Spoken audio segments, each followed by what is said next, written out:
Speaking of Rush Limbaugh, ditto heads, Trump, in a very high-profile way, awarded the Medal of Freedom, the nation's highest civilian honor, to Rush. Here's a quick look at some of Limbaugh's quotes. Notable quotes from Rush Limbaugh. "We need segregated buses for kids. Let the unskilled jobs that take absolutely no knowledge whatsoever to do, let stupid and unskilled Mexicans do that work. You're a foreigner. You should shut your mouth or you get out." You know who deserves a posthumous Medal of Honor? James Earl Ray, the confessed assassin of Martin Luther King Jr. We miss you, James. Godspeed. I mean, let's face it, we didn't have slavery in this country for over 100 years because it was a bad thing. Quite the opposite. Slavery built the South. I'm not saying we should bring it back. I'm just saying it had its merits. For one thing, the streets were safer after dark. And to an African-American female caller, take that bone out of your nose and call me back. Obama, Barack, the magic Negro. The hopeful side of this dark 35% characteristic, by deduction, one can assume that 65% of humanity does not tend to stab themselves in the back, if given real information. Is there hope? I know my coming clean about the state of our nation can be depressing.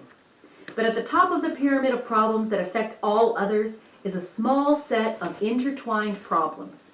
Solve those and the rest will fall away. I have divided them into 3 categories. For the coming 2020 election, the most important are: 1. Implement truly democratic elections. That is, eliminate voter suppression and unfair voter roll purging. Provide scientifically valid audits, like risk-limiting audits, for all elections to prevent electronic or other vote tampering. Otherwise, Trump will steal another election. Related to preventing another theft of an election, attempt to pressure the major networks who pay Edison Research to do Election Day exit polling, have them order Edison not to change the results of the exit polls, usually around 11 p.m., to conform to the actual vote. That is, post actual vote and exit poll vote side by side, which will serve as a small check and balance. If they would have done that in 2016, it would have allowed the public to see the unambiguous theft in 3 swing states. 2. Decrease the influence of big money on elections. 3. Have more diverse and less consolidated major media using our free airwaves and bring back net neutrality internet. Eliminate these 3 corruptions of our system, and a candidate of Bernie's caliber could be elected president. Of course, easier said than done. Also, realize in the Democratic primary for 2020, there were a number of candidates that in some ways were almost as good as Bernie. Here are a few: Elizabeth Warren, Cory Booker, Tulsi Gabbard, and Andrew Yang. Unfortunately, like myself in 2016, the major media's favorite Democratic candidate is Joe Biden, who committed most of the same travesties that I did. At least he has recently made a small effort to listen to Bernie and incorporate some of his policies in his campaign. Would Joe be better for America than Trump? Of course, light years better, because Trump is the modern equivalent of most destructive dictators in history, but with much more power to destroy everything and everybody. And he likely will. The 2 life-threatening apocalyptic events that are looming in October to November 2020 are: 1, as previously discussed, uncontrollable climate change.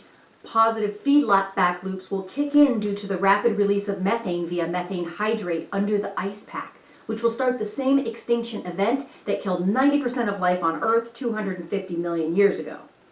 This has more chance of happening by 2022 than November of 2020, but could still happen anytime since it is a very non-linear event. 2. Watch out for an October surprise event from Trump, like invading Venezuela or a naval blockade of it, or Cuba, or attacking Iran, or some high-profile American-based setup, encouragement and then entrapment of some misguided progressives attempting something violent. Anything to bolster Americans' insecurity about changing leadership during perceived crisis.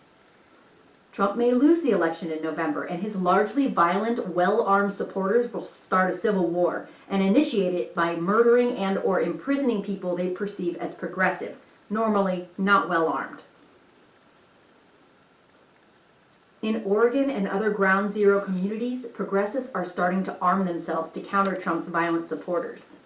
A similar uptick in gun sales in Trump's supporter demographic occurred just before Trump was selected in 2016.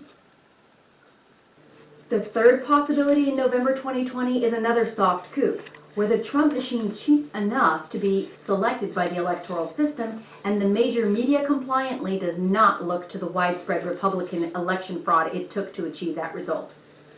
4 more years of Trump may be more dangerous to America and the world than the previous 2 scenarios.